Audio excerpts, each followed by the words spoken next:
Good afternoon.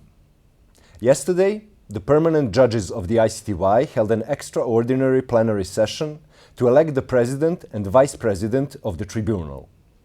By acclamation, the judges elected Judge Carmel Adzius from Malta as president of the tribunal and Judge Liu Da-kun from China as vice president. Judge Adzius will succeed President Meron, while Judge Liu will replace Vice President Adzius. They will serve for a 2-year term starting November 17th this year.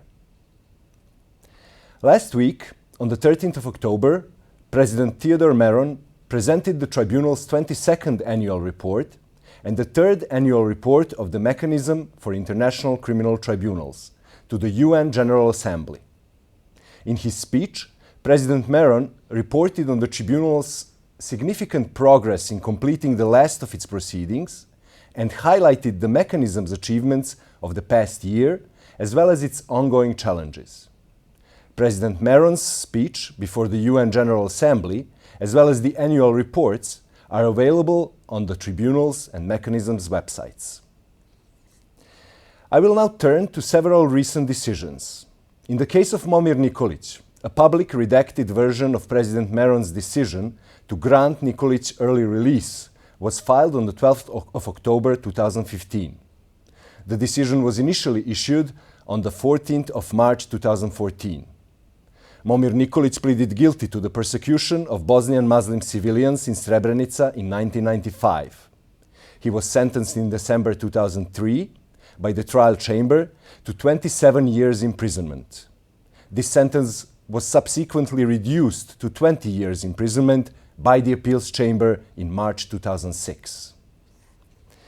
Next, in a decision by President Meron, made public on the 9th of October 2015, Ljubisha Beara was transferred to Germany to serve his sentence.